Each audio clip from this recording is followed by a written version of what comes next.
Nobody likes to be alone. And the good news for you, if you're a follower of Christ, is you're not meant to be alone. And as we live this life that we didn't even know we needed, we're called to be connected to God. His Spirit is with us and we are never alone. God's Spirit and a Christ follower are always to be together. We're not meant to be alone. He gave us his Holy Spirit, and that's the focus of our study. We were in John 14 last week, but we're going to continue in John 14 this week. Remember, this, if you were here, is a part of the upper room discourse, John 13 to 17. It happened on a rooftop of a house in Jerusalem in one night.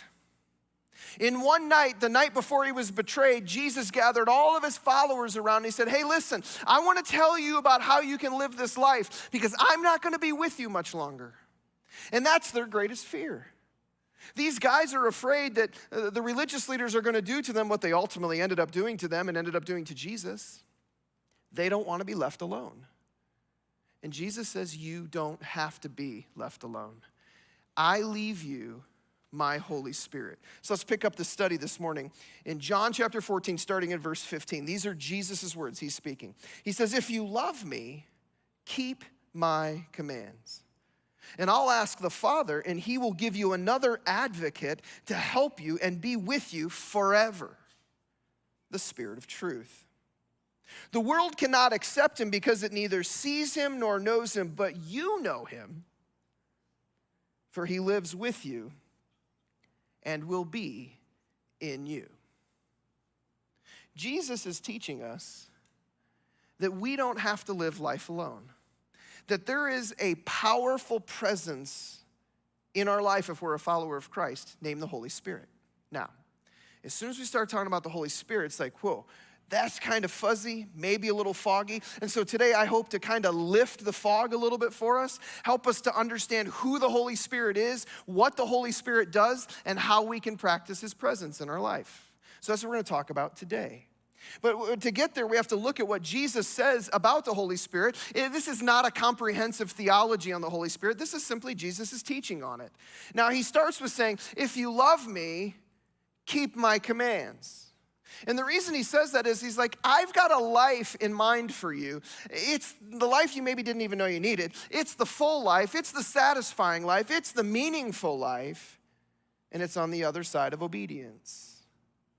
You ever have a toddler who you tell them to do something and then they don't do it? And you tell them to do something again and they don't listen again? And you're kind of getting frustrated and then they look at you and they're like, I love you, Dad. I love you, Daddy. And you kind of snap and you're like, yeah, I know you say you love me, but it's time to put up here, kid. It's time to show me that you love me. That's what Jesus is saying here. If you love me, keep my commands. We might say we love God. A lot of people would say that. Yeah, I love God. Of course I love God. Do you keep his commands? Well, that's a pretty high standard. To do what he says. Listen to Jesus and do what he says. That's kind of impossible, actually, to do perfectly because we're not perfect people. And Jesus knows that. He's like, this is the life that you didn't even know you needed, to love me, which means to do what I say, but you're never going to get there on your own, and that journey is going to be really tough. And so I'm giving you the Holy Spirit. The Holy Spirit. Some people, when they think the Holy Spirit, they start thinking of like Star Wars, right? May the force be with you. The Holy Spirit's not a force. Other people, they start thinking about all of the supernatural gifts that come with the Holy Spirit, and sometimes we get so focused on the gifts that we forget the giver, and that misses the point. Other people, and when we kind of observe this, right, we avoid the Holy Spirit at all that we can because we're kind of afraid of it, because what we see is some people say the Holy Spirit causes them to do something, and what they do is weird. And so because what they do is weird, we're like, I don't want anything to do with that. Here's like free thought of the day. The Holy Spirit is not weird. Weird people are weird, okay?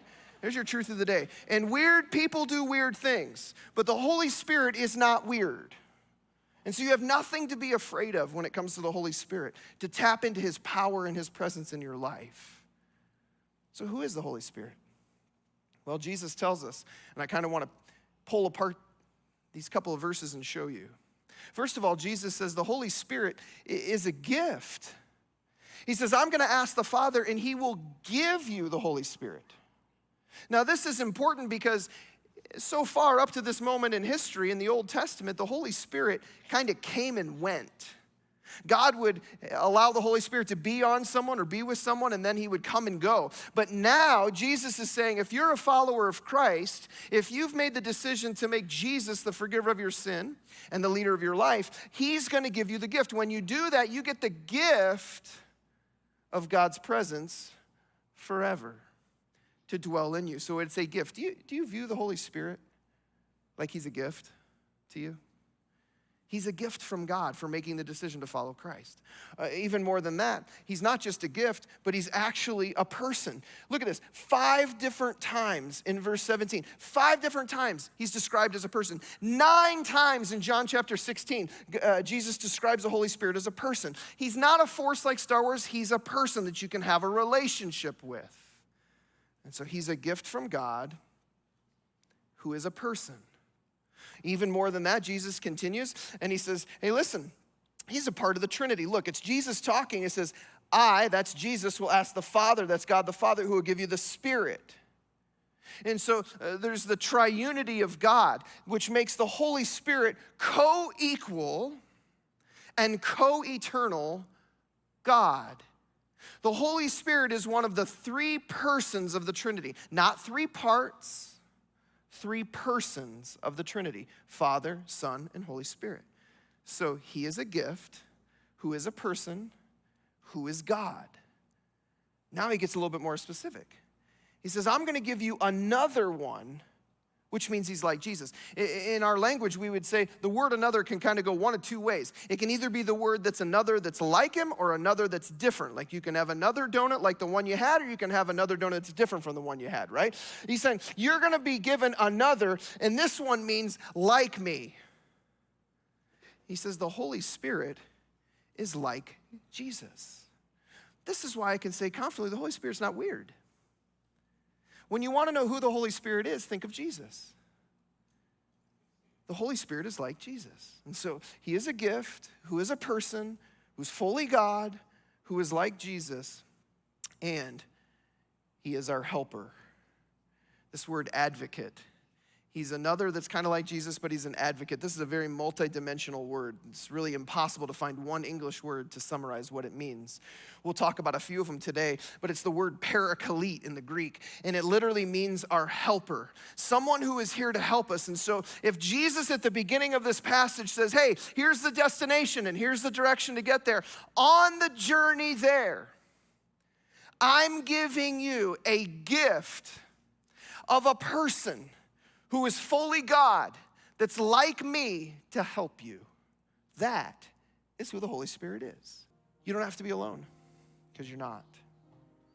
You are not alone.